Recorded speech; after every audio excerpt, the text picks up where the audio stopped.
Hello friends, welcome to wine tutorial. अब तक हमने ये पूरे फिनवाइन का जो डैशबोर्ड है इसके बेसिक ऑपरेशन से ये देख लिए, क्लाइंट को कैसे ऐड करना है, मैनेज कैसे करना है ये देख लिया, इसके ओवरव्यू देख लिए। जो हमारे डैशबोर्ड में ये जो 4 कैलकुलेटर्स थे ये आपके ट्यूटोरियल में हुए पिछले वाले जो वीडियोस थे 2.1 2.2। दोस्तों अब हम चालू करेंगे जो एक्चुअल फाइनेंशियल प्लानिंग जब हम क्लाइंट का करते हैं वो डिस्कशन करना हम चालू करेंगे। इसके 5 भाग होंगे। सबसे पहला होगा रिटायरमेंट, उसके बाद होगा किड्स फ्यूचर प्लानिंग, उसके बाद होगा इंश्योरेंस, उसके बाद होगा समरी शीट, और लास्ट जो ये है वो समरी शीट में जो मेन हमारे फंक्शंस है बजट प्लानर और delay cost for earlier closing. तो ऐसे 5 अलग अलग टुकड़ों में आपको ये ट्यूटोरियल सीखने को मिल जाएगा। तो दोस्तों without wasting much time let us start with the first tutorial of financial plan, और the first step in this is retirement planning. तो क्विकली मान लीजिएगा कि अगर मैं किसी कस्टमर से मिल रहा हूँ तो सबसे पहला स्टेप, जैसे कि मैंने आपको कहा था कि मैं क्लाइंट ऐड करूंगा, तो I am adding a client, add client.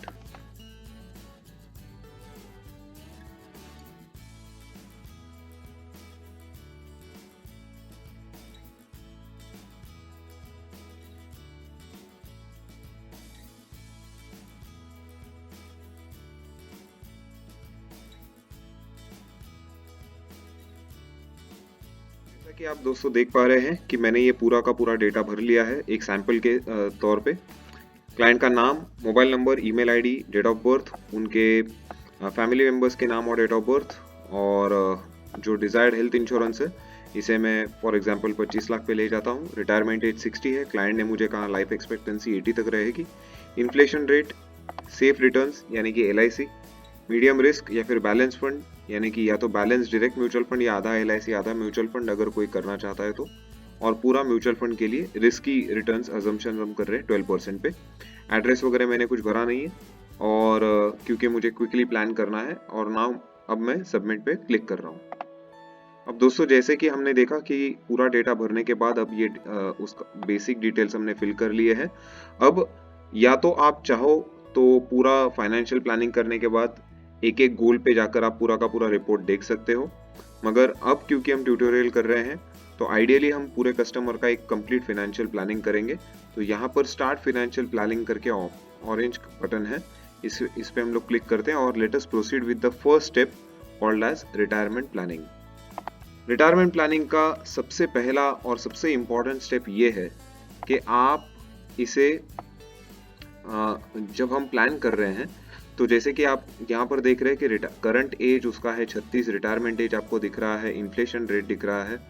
अब रिटायरमेंट प्लानिंग में सबसे इम्पोर्टेंट चीज़ ये है कि रिटायरमेंट के वक्त उसके बच्चों की स्कूल फी उसके लाइफ में आने वाली है नहीं, क्योंकि बच्चे बड़े हो गए रहेंगे, या फिर ऑफिस का जो ट्रैवलिंग एक्सपेंसेस है वो उसके लाइफ में आने वाला नहीं है क्लाइंट के, क्योंकि क्लाइंट अब रिटायर हो चुके हैं। अब उनके लाइफ में जो स्टैंडर्ड खर्चे आने वाले हैं जो वो आज भी कर रहे हैं, जैसे कि society maintenance, rent, groceries, fruits, vegetable, liquor, milk bill, light bill, gas bill, home repairs, medicine, hotel, outside food, ये सब जो आज के भी खर्चे हैं जो उनको लाइफ टाइम तक आने वाले हैं। सो रिटायरमेंट के बाद एक वर्जन ये हो सकता है, क्लाइंट हमें ये कह सकते हैं कि रिटायर होने के बाद हम होटल का या बाहर का खाना कम मंगाएंगे, बट एग्जैक्टली उसके ऊपर का जो बटन है मेडिसिन बिल्स, तो वो शायद से आपके खर्चे बढ़ जाएंगे। तो लगभग आपका आज का जो खर्चा है, जो आज ये मिनिमम बेसिक नेसेसिटीज है, उसके हिसाब से हमें खर्चे बढ़ते ही हमारे जाएंगे। तो दोस्तों या तो आप एक एक करके सारे के सारे खर्चे आप क्लाइंट से ले सकते हैं, या फिर एक स्टैंडर्ड लमसम फिगर कस्टमर से हम पूछ सकते हैं। तो अगर क्लाइंट ने कहा कि भैया ये सारे खर्चे मिलाकर मेरा महीने का खर्चा जाता है लगभग 25,000 रुपया। अब देखिए दोस्तों, अब आज के तारीख में आज के तारीख में उनका महीने का खर्चा है 25,000 और साल का खर्चा है 3 लाख रुपया। एग्जैक्टली जब ये 60 साल के होंगे तब यही 25,000 4% इन्फ्लेशन से बन जाएगा। तो यहाँ पर आपको इन्फ्लेशन दिख रहा है, 4% इन्फ्लेशन से बन जाएगा 64,000। ओके, महीने का, तो साल का बन गया 7,68,000, और 5 साल के बाद 77,000, फिर 94,000 70 के साल में, 75 में 1,15,000, 80 में 1,40,000, और ये सब महीने के खर्चे हैं दोस्तों। तो ईयरली कितना हुआ, तो ये देखो यहाँ पर नीचे ईयरली भी लिखा है।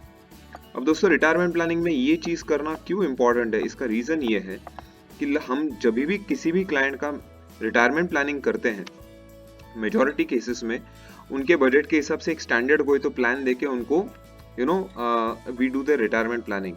बट प्रैक्टिकल टर्म्स में अगर देखने के लिए जाएंगे और एट द एज ऑफ 60 अगर उनके हाथ में पैसा आया, बहुत बार ये देखा जाता है कि जैसे जैसे महंगाई बढ़ रही है, ब्याज दर फ्लैट है या उतरते जा रहा है, तो उनकी एफडी जो है वो जल्दी जल्दी खत्म होना चालू हो जाती है और लगभग 70 से 75 के साल में बहुत बार सीनियर सिटीजन डिपेंडेंट बन जाते हैं अपने बच्चों के ऊपर।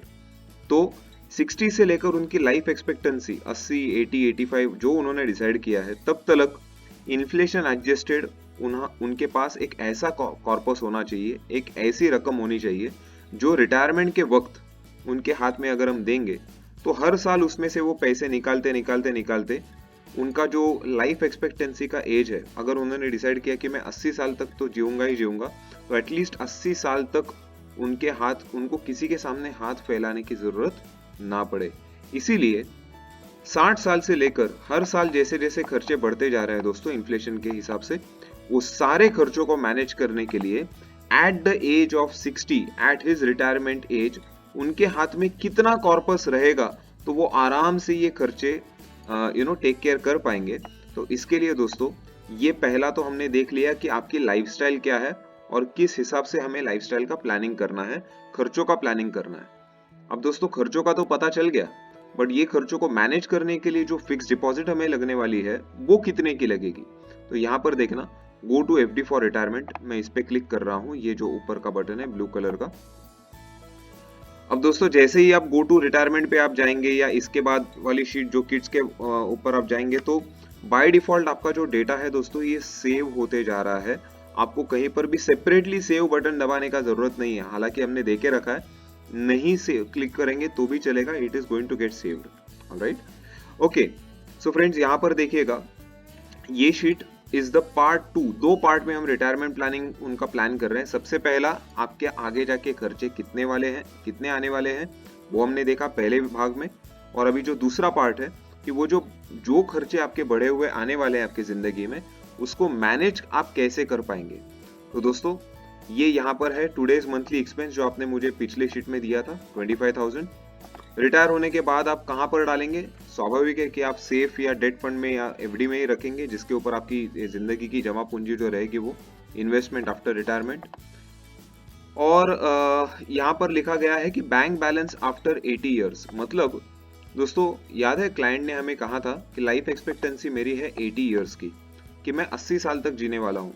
तो मान के चलिएगा कि अगर आप 80 साल तक जिए और 80 साल के बाद भी अगर आपकी आयु है, ओके, ईश्वर ने आपको लंबी उम्र दी है, ऐसे परिस्थिति में अगर आपके बैंक बैलेंस में 0 अमाउंट हो गया तो फिर आप एट द एज ऑफ 80 किसके सामने हाथ फैलाओगे।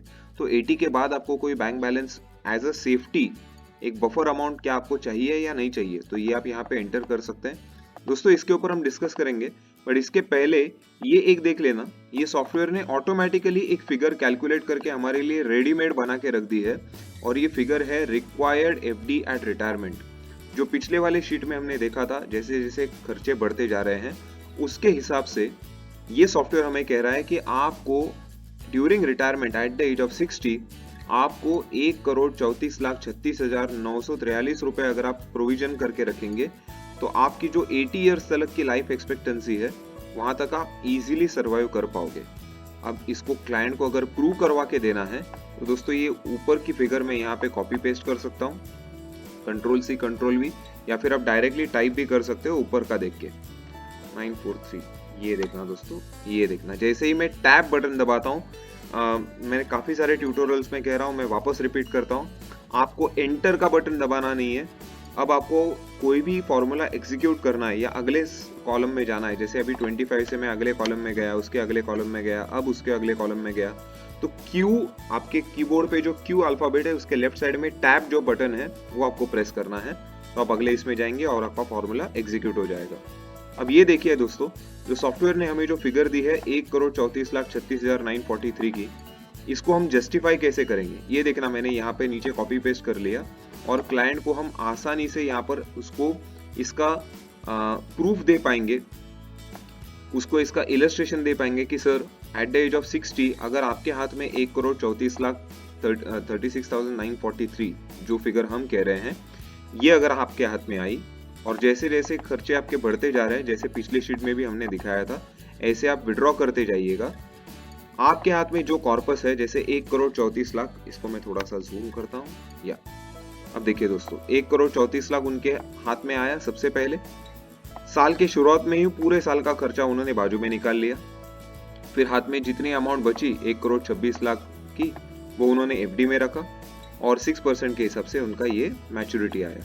अगले साल यही इनका ओपनिंग बैलेंस बन जाएगा, मगर ये साल उसी पैसे में से ये आज 7,68,000 नहीं बल्कि 7,99,000 विड्रॉ करेंगे। क्यों? Because of inflation. हम यहाँ पे डिटेल्ड रिटायरमेंट प्लानिंग कर रहे हैं, तो महंगाई के हिसाब से उनके जो खर्चे जैसे जैसे बढ़ते जाते हैं वैसे वैसे हम उनको पैसा निकालने को गाइड करेंगे और ये पैसा निकालने के बाद आपके फिक्स डिपॉजिट में कैसे कैसे पैसा बचते जाएगा या फिर बढ़ते जाएगा या फिर घटते जाएगा, इसी का ये उदाहरण और पूरा का पूरा इलस्ट्रेशन डिटेल्ड में आपको यहाँ पे दिखेगा। अब जैसे कि दोस्तों क्लाइंट ने हमें कहा था कि मैं 80 साल तक जीने वाला हूँ। अब ये देखना 1,34,00,000 की एफडी है, हर साल वो खर्चे उनके उसी में से एफडी में से निकाल रहे हैं, ब्याज तो फ्लैट मिल रहा है और इन्फ्लेशन तो महंगाई तो बढ़ते जा रही है, तो धीरे धीरे उनके एफडी से पैसा वो निकालना चालू कर रहे हैं and eventually at the age of 80 उनके बैंक बैलेंस में 1 रुपया माइनस है, मतलब उनका बैंक बैलेंस लगभग 0 हो गया है। ये 1,34,00,000 का बैंक बैलेंस जब शुरुआत की थी 60 उम्र में, आज जब वो 80 के हो गए हैं तो उनका बैंक बैलेंस बन गया है ऑलमोस्ट 0 रुपीज। अब दोस्तों ये जो शीट है, ये जो कॉलम है, इसका रिलेवेंस अब आ जाता है कि अगर क्लाइंट को हम कहते हैं कि सर आपका जो विड्रॉल है, आपके जो एक्सपेंसेस है एट द एज ऑफ 80 साल का खर्चा ही आपका 16 लाख 17 लाख रुपए होने वाला है, तो अगर मेडिकल साइंस इतना प्रगत हो रहा है, दवाइयाँ इतनी अच्छी तरीके से बन रही है कि आदमी का मृत्यु कम हो रहा है नेचुरल केसेस में, लोग आज ही 80 90 95 साल तक आराम से जी रहे हैं।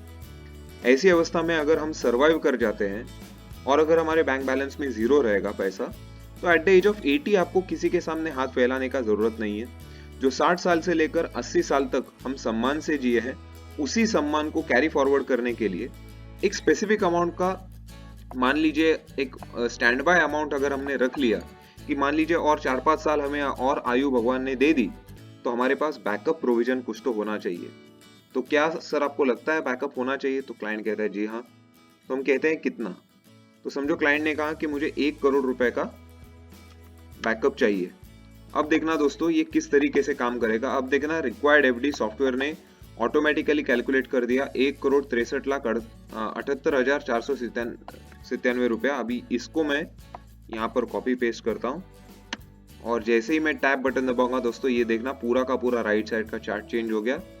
सेम 60 साल की उम्र में 163 उनके हाथ में आएगा, हर साल विड्रॉ करते जाएंगे और लास्ट में देखना दोस्तों, अंत में उन्होंने कहा था कि मुझे 1 करोड़ चाहिए और मैं आपको 99,99,999 मतलब 1 करोड़ रुपया लगभग आपके बैंक बैलेंस में बचा हुआ रहेगा दोस्तों। तो क्लाइंट की जो रिक्वायरमेंट है उसके हिसाब से हम इनको ये प्लानिंग करके दे सकते हैं। अब ये जो 1,63 लाख रुपीस का प्रोविजन है, अब तक ये शीट में हम क्लाइंट को, किसी भी क्लाइंट को कोई सॉल्यूशन नहीं दे रहे हैं, कोई प्लान सजेस्ट नहीं कर रहे हैं, हम इनका हेल्थ चेकअप के जैसे वेल्थ चेकअप कर रहे हैं। और ये जो वेल्थ चेकअप हम कर रहे हैं दोस्तों, ये वेल्थ चेकअप में बेसिकली हम उनका सबसे पहले नीड एनालिसिस कर रहे हैं कि आपकी रिक्वायरमेंट क्या होने वाली है और वो रिक्वायरमेंट को मैनेज करने के लिए आपको सेविंग कितने का लगने वाला है। तो सबसे पहला भाग है हमारा रिटायरमेंट का, दूसरा है बच्चों के फ्यूचर का, तीसरा है इंश्योरेंस और लास्ट में हम देखेंगे कि आपको रिक्वायरमेंट कितने की लगेगी। तो दोस्तों इसके अगले वाले भाग में इसी फाइनेंशियल प्लान को हम कंटिन्यू करेंगे बच्चों के पॉइंट ऑफ व्यू से, जो यहाँ पे गो टू किड्स प्लानिंग करके है, वहां पर क्लिक करके। बट उसके पहले जाते जाते एक चीज खाली मैं आपको अपडेट करना चाहूंगा। ये जो दोस्तों इन्वेस्टमेंट आफ्टर रिटायरमेंट है, सेफ डेट मीडियम बैलेंस, इसमें बहुत जल्दी एक मॉडिफिकेशन आ सकता है। जो हम डेवलप कर रहे हैं कि जहां पर आपको परसेंटेज का भी कॉलम आ सकता है, जहां पर आप हाथ से मैन्युअली टाइप कर सकते हो, क्योंकि यहाँ पर हमने सेफ 6% एज्यूम किया है आज के हिसाब से। हो सकता है कि आज से 20-25 साल के बाद 6% सेफ में ना मिले, तो आप उसको घटा भी सकते हैं, बढ़ा भी सकते हैं, जो आप चॉइस कि पोस्ट रिटायरमेंट रिटर्न्स आप यहाँ पे मॉडिफाई कर पाओगे। पहली बात। दूसरी बात दोस्तों, मुझे काफी लोग ये पूछते हैं कि रिटायरमेंट एफडी फॉर इलस्ट्रेशन ये आपने 2 कॉलम क्यों रखे हैं। दोस्तों ये इसीलिए क्योंकि बहुत बार क्लाइंट को लगता है कि ये आप मुझे गलत इंफॉर्मेशन दे रहे हैं। हो सकता है कि मुझे 1,63 नहीं, मुझे शायद से कम अमाउंट की रिक्वायरमेंट हो और मैं आराम से रिटायरमेंट जिंदगी काट सकूं। तो अब 2 मिनट के लिए आपको उदाहरण देने के लिए, मान लीजिए किसी व्यक्ति के हाथ में रिटायरमेंट के वक्त 1 करोड़ रुपए आने वाले हैं और वो क्लाइंट कहते हैं कि 1 करोड़ में हमारा आसानी से जिंदगी कट जाएगा, हमें और रिटायरमेंट प्लानिंग को फंड मैनेजमेंट की जरूरत या प्रोविजन की जरूरत नहीं है।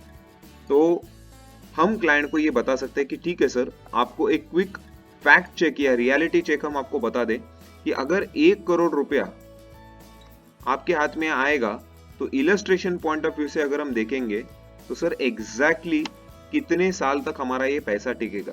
तो ये देखना सर, 1 करोड़ पहले साल आपके हाथ में आया, हर साल जैसे जैसे आपके खर्चे बढ़ते जा रहे हैं वैसे वैसे आप उसमें से विड्रॉ करते गए, ब्याज दर आपको सेम मिलते गया, and exactly at the age of 74 आप देखिएगा 10 लाख का खर्चा है, 10 लाख का एफडी है और 13 लाख का खर्चा है। दैट मीन्स वही साल में आप माइनस में जा रहे हो। सर 60 साल से 73 साल तक सम्मान से जिए, किसी के सामने हाथ नहीं फैलाए, और 74 साल के बाद आपको कहीं ना कहीं नौकरी करनी पड़ेगी या बच्चे बहू के सामने हाथ फैलाना पड़ेगा। तो sir this is the reason. अगर आपने विदाउट इन्फ्लेशन प्लानिंग किया है तो ठीक है, बट इन्फ्लेशन के साथ अगर रिटायरमेंट प्लानिंग करते हैं तो प्रॉपर रिटायरमेंट प्लानिंग दोस्तों माना जाता है। तो ये हर साल जो इंक्रीजिंग जो खर्चे है दोस्तों रिटायरमेंट के बाद, उसे मैनेज करना बहुत क्रूशियल है। अगर आपके कलीग्स इसी तरीके का प्लानिंग उनके क्लाइंट्स के लिए करना चाहते हैं, जो फाइनेंशियल एडवाइजर्स है, जो आपके फ्रेंड्स, तो डेफिनेटली आप उनको फिनवाइन ये सॉफ्टवेयर रेकमेंड कर सकते हैं।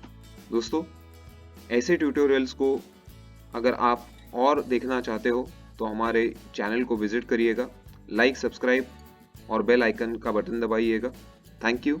सी you in the next part of kids future planning.